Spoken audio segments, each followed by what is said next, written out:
Mark, thank you for joining us on this interview. I think first things first, for people that obviously don't know you, and there's not that many people in bowling that don't, in all honesty, just give us like a little bit about yourself. Well, yeah. Hello, everyone. Thanks for inviting me on, Tom. Not really sure what you want to know, but I'm a full-time coach. If we talk about what I do now, I'm currently head coach for Iceland for all age groups. And yeah, I mean, what more do you want to know? I suppose it'd be like how you got into bowling and how you got into coaching, a bit more that way. Okay. I started bowling when I was about 10. I lived about 3 minutes walk from a bowling centre in Southampton, a little place called Bitton, one of the best bowling centres ever. And I guess I just fell in love with the game of bowling, and I fell in love with the sound of these pins and the smell of old wood and lacquer and smoke and everything else that it used to be like. And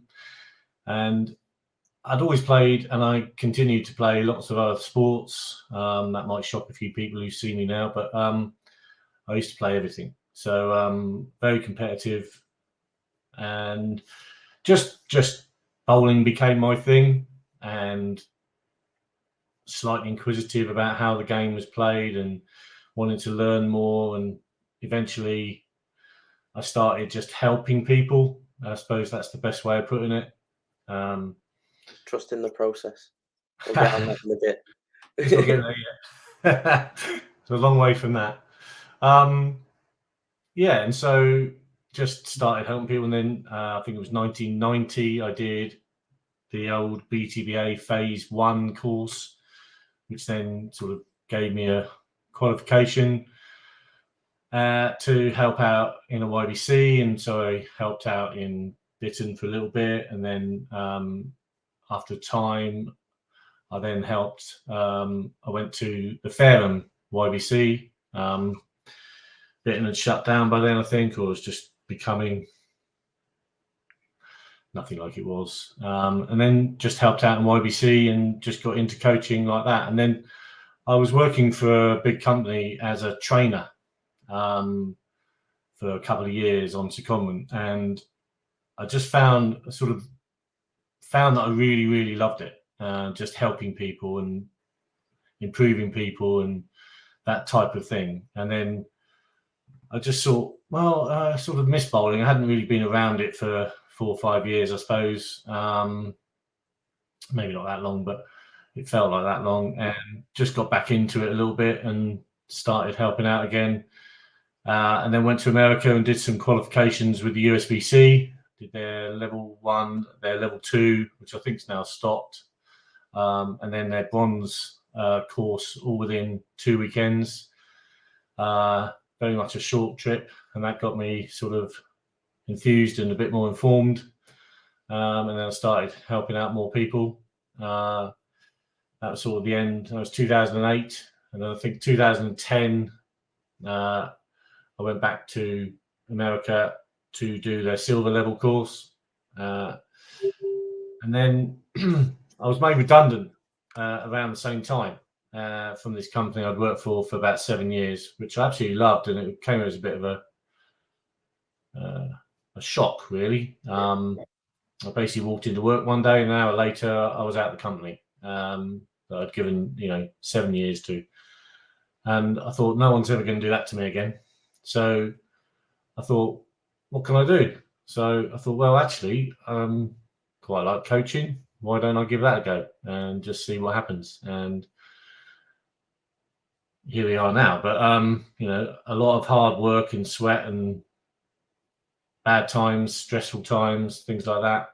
But what really changed things was 2013. Somebody approached me to join the BTBA as their head of coaching, or whatever the right title was at the time. Not really sure why they did. I felt at the time there were probably better people, more suitable people, but I guess given my training background in working, environments, and obviously my coaching knowledge in bowling, my knowledge of the sport, they felt that maybe I could do something. So I took on the challenge, and basically the remit was change what we do, rewrite the program, get rid of phase 1, phase 2, phase 3. Okay, so where do you start? I knew USB-C, but something I also knew about USB-C was I never felt it actually taught me how to teach bowling. It gave me a lot of knowledge and a lot of info and lots of ways of describing how people played and what their timing was like or things like that. It never really taught me how to take someone from scratch and build them as a bowler. And then, so there was basically 2 other options. There was try and write it from scratch. And I just thought, well, 2 reasons we can't do that. 1, it would take too much time. And B, I didn't have the right knowledge to do that. Or I felt I didn't have the right knowledge. And I was right. So I then talked to the EBF, or the TBF as it was at the time, European Temporary Bowling Federation, talked to a couple of guys there, Onda and Yuha, and we met them in America, Terry Searle and I, and decided that, yes, this is what we need to do. This is what we want to do. We're going to take on their program and we're going to deliver that to England. And about a month or 2 later, I went to Finland for a few days and trained with Juha on how to deliver the level 1 course, and then came back here and started a few months later, 2015. May 2015 was the first course we did over here in Bombra.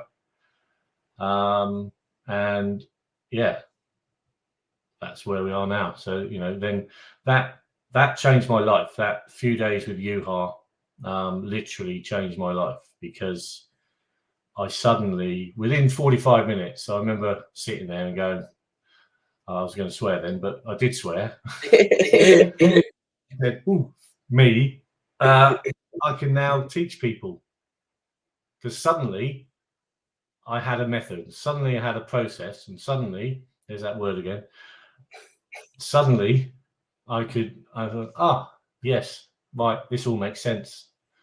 And so I came away thinking, right, if I can understand this and this gives me the right tools and understanding and methods to do it, surely I can teach that to other people, because I'm good at teaching other people. So I went away and we planned it and we started coaching in 2015. First one in Bombra, as I said, and I don't know where I am now. I think it's about 300 people at level 1. I've taught. Plenty of success. Hey? Plenty of success. Yeah. Well, hopefully, yeah. And I think we are seeing it in England a bit, seeing it in other countries as well. It takes time to sort of use the tools and everything else. But what it did for me personally was obviously give me something else to do in terms of teaching coaches, but it also gave me a way of working with players. And at the time, that's really the main thing I wanted to do, is work with players. I love working with players. I love working with coaches as well. So it was win-win. And that's taken me from, just trying to earn a living to having an impact on coaching and coaches in England and maybe other places as well. That's how it sort of, I got to where I am, I suppose. Yeah. I mean, obviously we've just been going on saying you've had plenty of success in coaching wise, but I mean, it'd be rude not to talk about EYC, seeing as though EYC is around the corner in terms of when this interview is being made. But obviously last year, I know quite a lot because obviously Emily was there, my sister, with supporting and stuff like that. But it was quite a successful year in that for you. And then obviously you had the Matty Clayton success and that when you was coach there as well. Just a little bit about your successes as a coach, and then we'll talk a little bit more about previewing the EYC a bit, I suppose, with you being the coach of Iceland. Sure. Success as a coach for me, it's not really medals. those moments, and there's been a few. Like you rightly said, last year at EYC, Matty winning gold in European Men's Championships, first Brit or first English man to win the singles event, beating a German in Germany, was Every Englishman loves that. Let's be honest. very, very enjoyable, to say the least. And then, Izzy and Rianne winning bronze in the World Juniors in Paris. That was pretty special as well. But really, and I don't want to sound cheesy or cliche here, the success for me is it really is seeing other people develop as players and develop as coaches. And that, because that's what drives me on. Those moments when you're in championships and you get a shot at a medal, they are phenomenal. They are, competitive environment, they're brilliant. Don't get me wrong, and hopefully there'll be a few more. Hopefully 1 or 2 in next week or 2. But yeah, the success really, I feel, is with the players I've produced or helped to produce, and the coaches who then have a massive impact on a huge number of players. So, if I've trained 300 people as a coach, whatever the number is, and they will work with 3 or 4 or 5 or 6 or 7 people, then, we're having an impact, on far more people. And that at the end of the day is more satisfying. Because that has a wider reach. I don't want to sound cheesy, but that's what drives me on. That's why, if you only worked for those moments in championships, then, unless you probably worked for Sweden or America or Korea or someone that, have massive resources, great facilities, and, huge history of winning stuff, your guarantees are not very high. So, they're great, but genuinely it's the week to week, month to month stuff where you see people improve, you see coaches have successes with other players and coaches that you've helped, and we recently had a few coaches go through their level 3 that I've mentored, things like that. So it really is those sort of things that I see as the achievement, not the cherry on the icing like the medals are. But, don't get me wrong, I want to win stuff. You wouldn't be at the where you are if you didn't want to win stuff. Let's be honest. I mean, every top sportsman, top sports coach, top whatever, obviously has that drive to get there. But it's quite humbling to hear that, it's the passion of the sport and the passion of the teaching players teaching bowlers and coaches to get to where they are, and that's what drives you on. It's quite nice to hear. Cool. Yeah, it really is. And then we might as well go into it then. EYC this year round, obviously you're with Iceland this year. What do you reckon your chances are then of with the players that you've got over there? Well, that's not really something I'm going to share. I think our expectations are private. Fair enough. They're not going to go down without a fight. They're well prepared. We have some very talented players. We also have some very young players in the girls' side. So at least a couple that are 13. So this is very much for them development year, experience year. The boys, it's a different story. They've all been before. They all know what it's like. So they all know, they 2 of them had very good performances last year in Vienna. So they know what it feels like to just miss out or come very close or to perform well. So, not going to put any expectations out there, but they're a good team to, expect good performance from. And, if we do everything right, if we get everything right, if we plan well and they execute and they perform to their best ability, then we will challenge for things. We should challenge for things. So that's where they are. And if that means that we end up on the podium, great. If it doesn't, then okay. As long as we know we've done it our best and we've given it our best shot, and we have trusted the process, then that's fine. That's absolutely fine, because all of these guys are eligible next year. 2 of the girls are eligible next year. So it's they're in a good place for a small nation. Iceland has some really good talent. So what they don't have is facilities. They currently only have one bowling centre, which is basically a commercial centre. So there's time restricted on how often they can get on the lanes. So for their environment, they're particularly strong, I would say. So I suppose on that then, like you going on about it being a commercial venue, just yourself, have you had to adapt sort of like how you coach them, like with being language barrier and all that stuff and that that goes with it? Have you had to adapt any sort of like style of coaching while you've been over there? I've only been over twice. I've been away with 8 of them, or 6 of them actually, for a week in Qatar at some friendly games where we did win a couple of medals. So we haven't had a lot of time, but there is, I would say, the language is the biggest issue.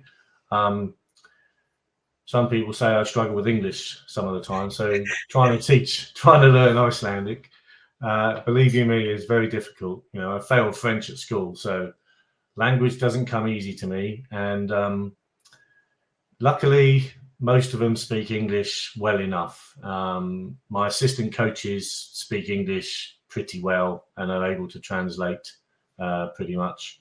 I'm sure they're telling me everything all the time. Will be awesome. I'll get the translation. But no, it's in terms of actual methods, it's the same methods that I've used for a long time in that sense. Not really changed much, other than the fact that in the centre that currently is available, there is no Specto machine or Specto system. There is a Specto system in a little 3-lane centre, which is in a centre about an hour's drive from Reykjavik. Unfortunately, that was shut down in September, not because there's a problem with the bowling centre, but because it's in the basement of a building, a sports centre, that basically has some problems in the building. So that's not allowed to be used currently, although they're very hopeful it will become available again late summer, early winter, maybe September time. So we're very hopeful on that. Even though it's only 3 lanes, it's very private. It's a very neat little setup. It's just very private. There's no Joe Public walking in and out. You can manage the lanes as soon whatever you want, whenever you want, and it's got Specto. So for me, Specto is a massively valuable tool as a coach. You can have the best eyes in the world, and you can see what's going on. But unless you can back it up with data, sometimes players aren't fully aware of what is going on, positively and negatively. You've probably tried it yourself. I think there's a fear over Specto that it's going to show up that I'm not very good. Well, actually, it may surprise you. You may see that you're better than you think. But what the data does, it allows you to build programs more specifically around what is actually happening. So the way I use it is to develop players and give them confidence, as well as understanding where their development needs to happen. So that will be a benefit if that comes back online. Otherwise, it's just a little bit harder. There may be the option of a Specto Go system, but that's just in discussions at the moment. So if they're able to get that in the federation, that would be good. So it's not a simple solution over there. It's not an ideal solution. We can only work various times during the day. We can only work Monday, Tuesday, Wednesday. Thursday, Friday is a no-go. And then Saturday and Sunday is till about 2, maybe 4 if we're lucky. So it's quite restricted. So, that's just the way it is. We just do what we can when we can, and we do it to the best of our ability, and we'll see where we are. That's one of the reasons why a few of them came over to Shipley at the start of the year, so we could do some focus work in Shipley and use Specto, and just have more time when we wanted to do it. So that was a very, very beneficial trip and training week. So it's good. Nice. Say again? I was going to say it's nice to see like a nation putting like big efforts behind the players and stuff like that. Like, I'm not trying to say other nations are out, but for such a small nation in Iceland, with only one bowling alley at the moment, to put the resources behind the players to get them, so for some of them to come over to Shipley. I don't know if that was the players that did it or the organisation, but for them to get you to go over and coach as well, I think it's got to be commendable towards Iceland's organisation to actually, back the sport. Yeah, I fully agree, Tom. They're lucky enough. They do get some funding from the Olympic Committee, unlike England, for example. But otherwise, it is completely self-funded, or effectively funded by the clubs. They have, although they only have one or two centres, as they did have, they have 6 clubs. Now those clubs are, most of them are just sporting clubs for their, for the region that it's sort of based in, and so there's other sports involved with that club. It's a normal club. There's football, there's volleyball, there's whatever sports, and then they have bowling as part of the club. So people join the club and they represent their club when they're playing, and basically, as far as I understand it, most of the junior play, so that is tournaments, or local tournaments, their league matches, and their training is all paid for by the clubs. That's good. That's really good. Yeah, it's great. They do still have to fund part of their trips abroad, but they are, they're not rich, but they do have money that they can use, in good ways. And so, clearly appointing a head coach is a cost, and they're funding that. I'm not full time, and there's negotiation over exactly what I can do, because there still is a budget. It's not just a massive never-ending pot of money by a long shot. So, but they do use it to invest in the sport, and they use it wisely, and they are doing what they can with their means to do the best that they can. They're very ambitious. They have probably 300 or 400 players, I think, which is very similar to maybe Shipley. Sorry, that box. There was so the size of their country pool of players is about the same as we have in Shipley, because there's about 300 or 400 players, I think, in Shipley. So that's what we're dealing with. That's mad. When you think about it as well, like you say, like they're not a bad nation as a whole. I mean, even I remember going, not going, but I remember watching some of them when they was doing the European seniors back January 2023, and some of the seniors there, which I think some of them are coaches as well for the youth, if I'm correct. They're not an half bad nation in general. To have such a small pool and for them to challenge in the events is good to see. Yeah, they got some good players. They were very very, very close at the European Men's Championships last year. It went down to the very last game in team. I don't remember the gap at the end, but they were fighting for a medal there.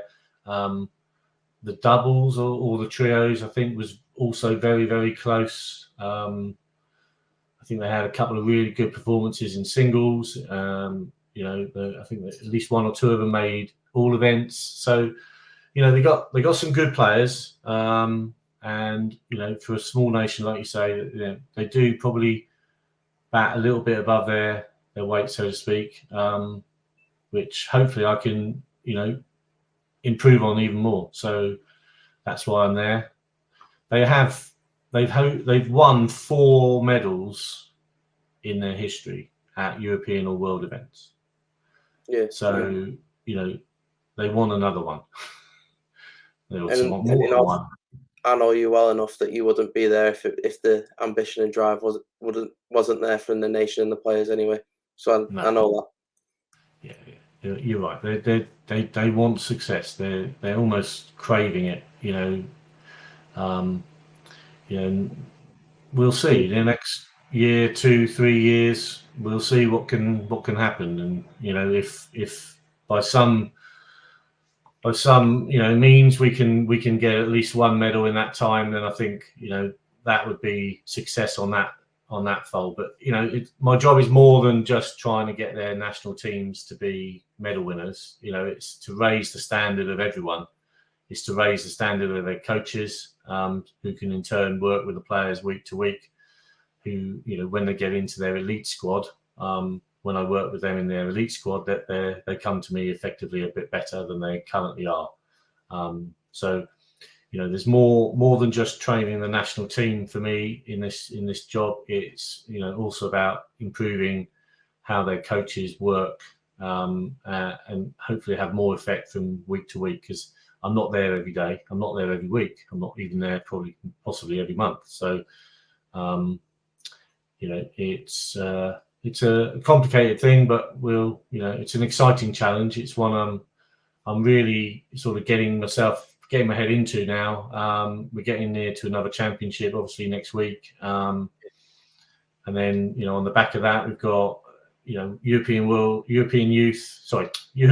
Women's Championships in June, and then we're going to the World Youth Championships in Korea in July, and then we're competing in the Youth Triple Crown, which they did last year. We're doing the Under 30 Nations Cup, Senior Triple Crown in April. So there's a lot going on. We'll just see what's going on, and we'll do our best. Oh yeah, I mean, we've got to talk about it a little bit. Obviously, last year you had great atmosphere from the crowd and that. What's the likelihood of seeing the Icelandic clap then from your lot at the back of the lanes when they're bowling? I don't know, to be honest. They're very pleasant people. They had a youth national championships last weekend, and I noted, and this might sound like a bit of a dig at people, but if you imagine going to our junior tournaments, they're quite boisterous, and you get quite a lot of. Sometimes you get chants that are not necessarily right. You get people saying the wrong things, all in all because they want their child to do well. And sometimes that gets a little bit out of hand. There's none of that I've noticed so far in Iceland. It's very normal, dare I say, they're very supportive, as opposed to maybe very boisterous. Now, who knows if that's going to change in a championship? I don't know. We'll see. Helsinki is a wonderful venue. It encourages support. So who knows? I hope so. I hope we'll give them something to shout about. Yeah.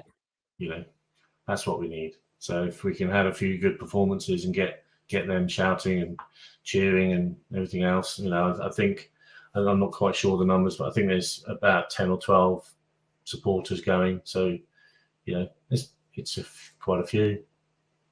We'll see. Carrying on then with the youth bit. Obviously, you started up MH900 Youth Bowling Club down in Norwich.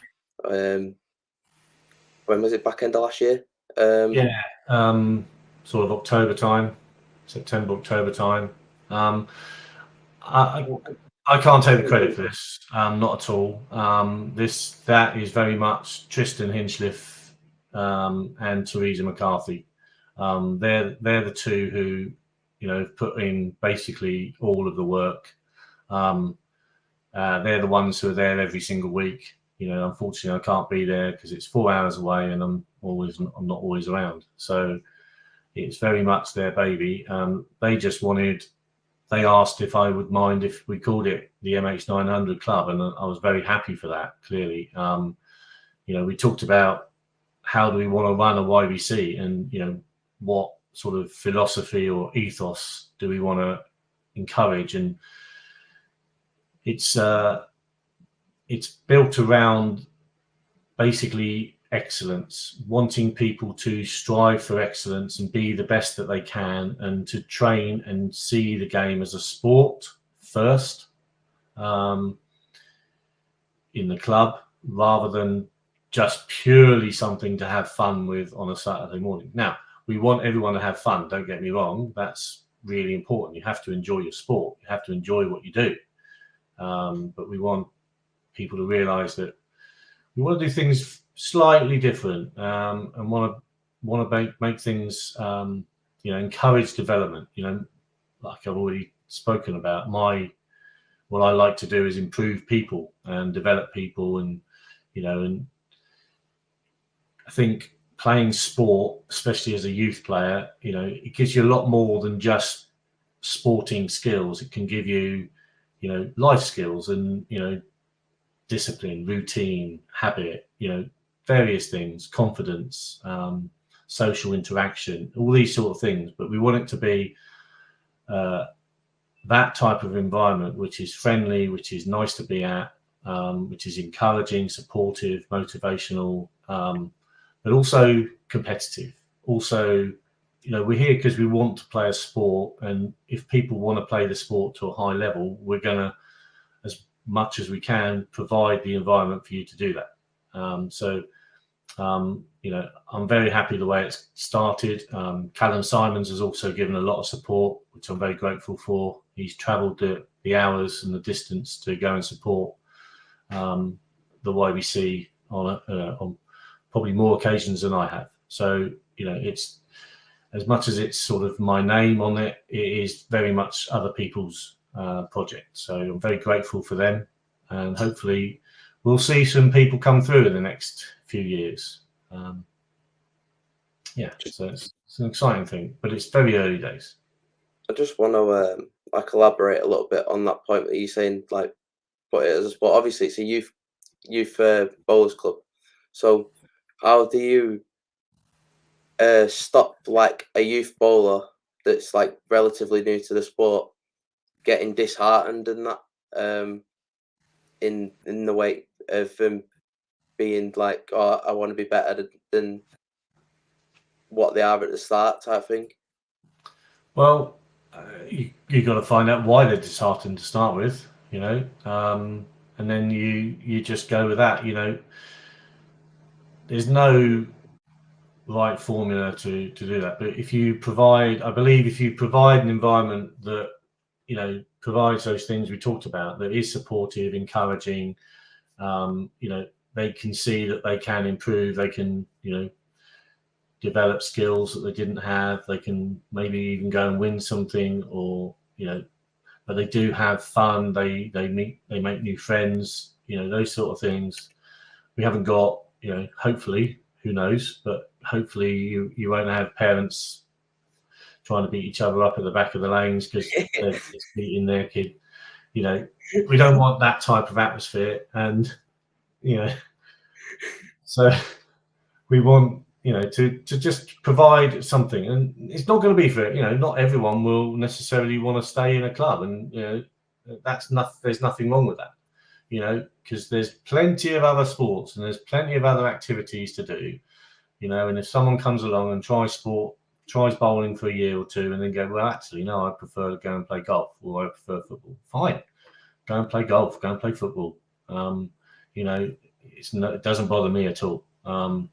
As long as we're doing the right things and we're doing it for the right reasons, then we'll get the people joining our club who fit that and want that, and that's all that matters. I'm not fussed about whether if people do get disheartened or whatever, and if it's for the right reason, they just don't enjoy it. Fine.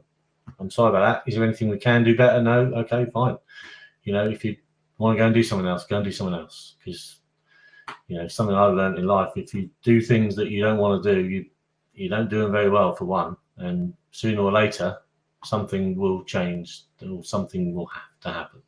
So go and do what you enjoy. It's finding a balance in it, I suppose. It is. Yeah. It is. Yeah. It is. And just because clubs have done it a certain way forever doesn't mean that's the only way. No, yeah, that's true. So, we don't want to.